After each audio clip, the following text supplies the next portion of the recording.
we are also a year into the resistance.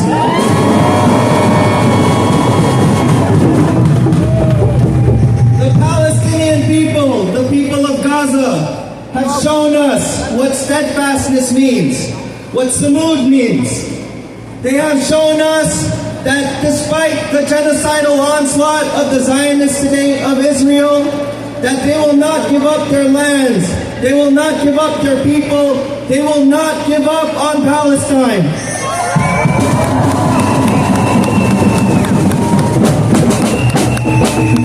Over the past year, we have come together every week for volunteer meetings.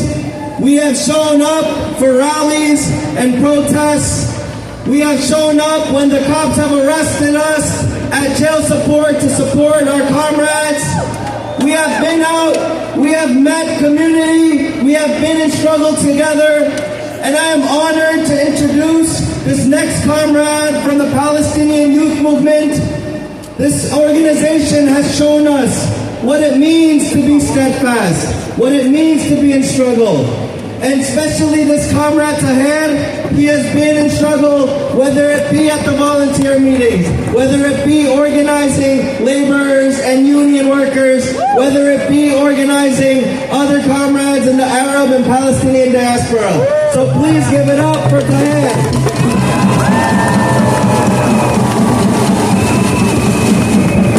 1 year!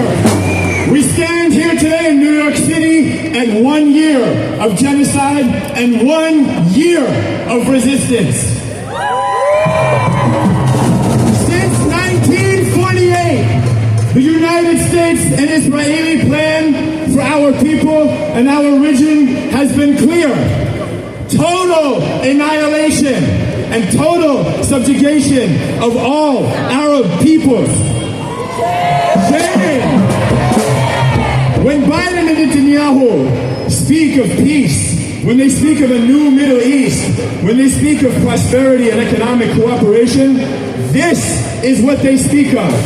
And when Netanyahu arrogantly, last September 2023, right before October 7th, stood at the UN General Assembly and showed a map of the world, of the Middle East, with no mention of Palestine and no mention of Palestinians, this is what he's talking about. Genocide. Netanyahu, Biden, the Israelis and the Americans, they thought they were close. They thought they were just a razor edge away from normalization agreements with powerful Arab states that would end this cause, that would solve the Palestinian people and our struggle. On October 7th, all of that changed. On October 7th, the people of Gaza broke through a 17-year strangling siege.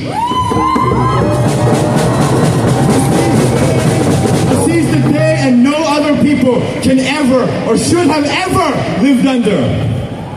A racist colonial siege that denied the Palestinian people of Gaza basic rights to health care, to connection with family, to access to the outside world, and to food. And a siege that still, to this moment, kills thousands and thousands of lives that could easily be saved with access to basic health care and basic procedures. The United States and Israel conspired against this and continue to conspire against the people of Gaza and the people of Palestine because of what they represent. They represent the unyielding spirit of steadfastness.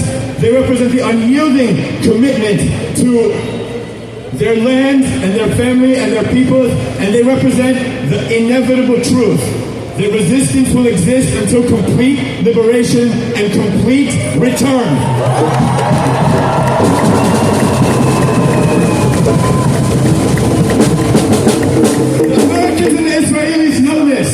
They understand this. It's evident in every single reaction they have, every single bomb dropped and every single massacre. And it humiliates them. Out of humiliation, they massacre innocent women, children, and people. Out of humiliation, they expand into further lands. They commit, because they are humiliated, the greatest crime that our generation has ever seen. They have murdered 189,000 plus Palestinians in Gaza. They have destroyed nearly all medical infrastructure. They have left generations and generations of children without access to basic rights of health care, of family, robbed of their parents, who have been slaughtered and who have joined the more than 10,000 Palestinian political prisoners kidnapped from their loved ones. Gazans have been displaced at least once, many more than that. Every displacement and every falsely claimed safe zone, they're met with more bombs and more U.S. and Israeli slaughter. As we gather today here, we know that Israel takes the same tactic and the U.S. take the same tactic and expand, digging their claws deeper into the West Bank, into all of Palestine, and crucially and shamefully into Lebanon. In the past week alone in Lebanon, 1 million Lebanese have been displaced. Thousands more have ascended to martyrdom. As is the case in Palestine, Israel and the United States respond to the Lebanese with this brutality because of one simple fact. The Lebanese have refused to leave Gaza by itself. They have refused to stop fighting for Gaza. Colonial imperial Americans and Israelis respond with the only thing that they know how to do: destruction and slaughter. Slaughter and destruction that has been funded by the United States to the tune of more than $38 billion, that has been supported through propaganda through every single major corporate news outlet, that has received direct political and military support since the day that Biden early in October joined the Israeli war cabinet and announced that he would be fighting for the home team.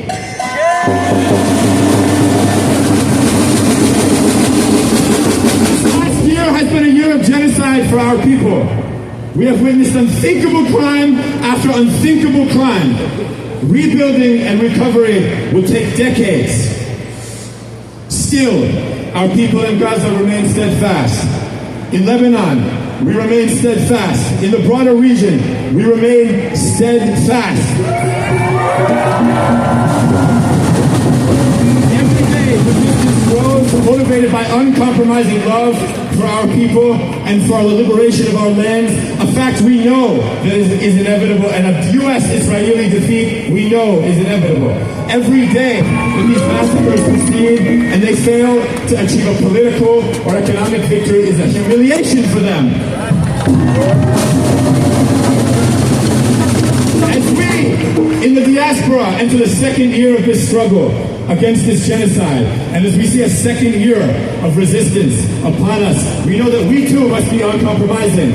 We too must be steadfast in our role. We must continue, as we have done every single week since October, to be in the streets, to organize our neighborhoods, our workplaces, our communities, our families, our mosques, our churches.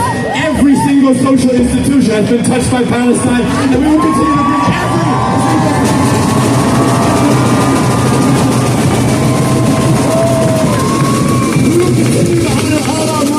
the blood of every single last one. And we will do this in the streets and by winning our key demands.